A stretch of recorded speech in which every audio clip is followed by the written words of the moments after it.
തോന്നുന്നു ഇത് ഞാൻ കൂടുതൽ രാജസ്ഥാനിലല്ല ഇതിനെ കണ്ടിട്ടുണ്ട്. കാര്യം ഇപ്പോഴും അത് ആൻറ്റീക്കാണ്, പക്ഷേ എങ്ങനെ പോയാലും ഒരു 30-40 കൊല്ലം പഴക്കം വരുന്ന ഒരു ചർക്കയാണിത്. സോ അതാണ് ഇന്ന് ഒരു അതിഥി നമ്മൾ പരിചയപ്പെടുന്നത്. അത് കഴിഞ്ഞ് നമ്മൾ രണ്ടാമത്തെ അതിഥി പരിചയപ്പെടാൻ പോകുന്നു റിമിങ്സ്റ്റൺ എന്നും പറഞ്ഞിട്ടാണ്. അന്നേരം എല്ലാവരും വിചാരിക്കുക എന്താണ് ഈ റിമിങ്സ്റ്റൺ എന്ന് പറഞ്ഞത്. ഇതിനകത്തൊരു ആളുണ്ട്. സോ നമുക്കത് പൊക്കാം. നോക്കിക്കോണേ ആളാരാണ്. ഒരു ടൈപ്പ് റൈറ്ററാണ്. സോ പലരും ടൈപ്പ് റൈറ്റർ കാണാറുണ്ട്, പക്ഷേ ഇതിൻ്റെ കവർ കണ്ടോ,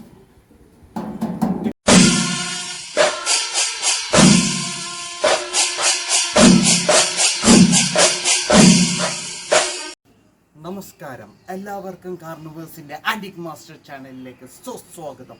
സോ എല്ലാവരും സുഖം തന്നെ എന്ന് പ്രതീക്ഷിക്കുന്നു. സോ നമ്മൾ ഇന്ന് പരിചയപ്പെടാൻ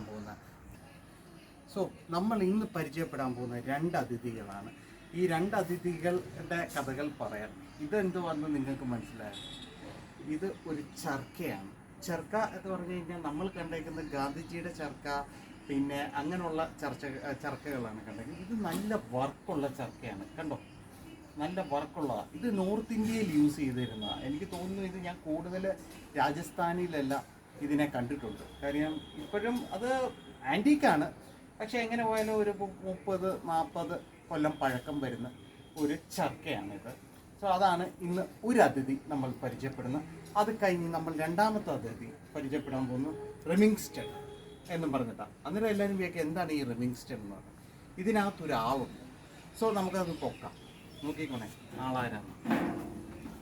ഒരു ടൈപ്പ് റൈറ്ററാണ്. സോ പലരും ടൈപ്പ് റൈറ്റർ കാണാറുണ്ട്, പക്ഷേ ഇതിൻ്റെ കവർ കണ്ടോ, ഇതിൻ്റെ കവർ ഭയങ്കര ബുദ്ധിമുട്ടാണ്. കവറോടെ കിട്ടാൻ ഭയങ്കര ബുദ്ധിമുട്ടാണ്. നമ്മുടെ കയ്യിൽ വേറെ ടൈപ്പ് റൈറ്റേഴ്സ് ഉണ്ട്, ഇവിടെ ധാരാളം ടൈപ്പ് റൈറ്റേഴ്സ് ഇരിപ്പുണ്ട്. പക്ഷെ ഇത് അതിലല്ല ഇച്ചിരി തലമുത്ത ഒരു കാര്യം. ബട്ടൺ റൗണ്ട് ബട്ടണാണ്, ഇപ്പോഴും വർക്കിംഗ് ആണ്, വളരെ ഈസിലി വർക്കിംഗ് ആണ്, എല്ലാ ബട്ടൺസും വർക്കിംഗ് ആണ്.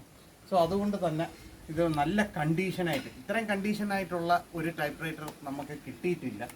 എല്ലാം ഒരു കീയോ അല്ലെങ്കിൽ 2 കീയോ 3 കീയോ എല്ലാം പോയതാണ്. സോ ഇന്ന് നമ്മൾ പരിചയപ്പെട്ട ഈ രണ്ട് അതിഥികൾ എവിടെ നിന്നല്ലേ വന്നതെന്നല്ലേ, ഈ രണ്ടെണ്ണവും വന്നേക്കുന്ന അജീഷ് ജോസ് എന്ന് പറഞ്ഞിട്ടുള്ള എറണാകുളത്തെ ഒരു ആൻറ്റിക് ഡീലർ, ഓൺലൈൻ ആൻറ്റിക് ഡീലറിൻ്റെ കയ്യിൽ നിന്നായിരുന്നു എടുത്തത്. അജീഷ് വളരെ കാലമായിട്ട് നമുക്ക് സാധനം തന്നുകൊണ്ടിരിക്കുന്നതാണ്. വളരെ നല്ല ഡീലറാണ് പുള്ളിക്കാരൻ. കാരണം പുള്ളി നല്ല റയറസ്റ്റ് ഐറ്റംസ് വരുമ്പോൾ എപ്പോഴും എന്നെ കോൺടാക്ട് ചെയ്യും. ഞാൻ നേരിട്ട് പോയി, കാര്യം ഇതൊക്കെ പാഴ്സലിൽ വിട്ട് കഴിഞ്ഞാൽ ഓടിഞ്ഞ് പറഞ്ഞു പോകും. പുള്ളി പറഞ്ഞു റിസ്ക് എടുക്കുമെന്നുണ്ടെങ്കിൽ ഞാൻ വേണമെങ്കിൽ ഇട്ടേക്കാമെന്ന് പറഞ്ഞു. പക്ഷേ പുള്ളി എന്നോട് 90% പറഞ്ഞു വന്ന് എടുത്തുകൊണ്ട് പോകും എന്നും പറഞ്ഞു. അങ്ങനെ ഞാൻ വന്ന് എടുത്തുകൊണ്ട് വന്നതാണ്. സോ ഇതാണ് നമ്മൾ ഇന്ന് പരിചയപ്പെട്ടിരിക്കുന്ന രണ്ട് അതിഥികൾ. സോ ഞാൻ അജീഷ് ജോസിൻ്റെ നമ്പർ താഴെ കൊടുക്കുന്നുണ്ട്. സോ നമുക്ക് വൈൻഡപ്പ് ചെയ്യാനുള്ള സമയമായിരിക്കുന്നു. ഇനി അടുത്ത ഒരു അധ്യായത്തിൽ പുതിയ അതിഥികളുമായി വന്നെത്തുന്നിടം വരെ ആദ്യം പറയാനുള്ളത്, ഈ ചാനൽ എല്ലാവർക്കും കണ്ട് ഇഷ്ടപ്പെട്ടിട്ടുണ്ടെങ്കിൽ, പുതിയതായിട്ട് കാണുന്നവരുണ്ടെങ്കിൽ സബ്സ്ക്രൈബ് ചെയ്യണം. അതേമാതിരി തന്നെ ഷെയർ ചെയ്യണം, ബെല്ലൈക്കൺ അമർത്തണം. പിന്നെ ചാനലൊന്ന് പ്രൊമോട്ട്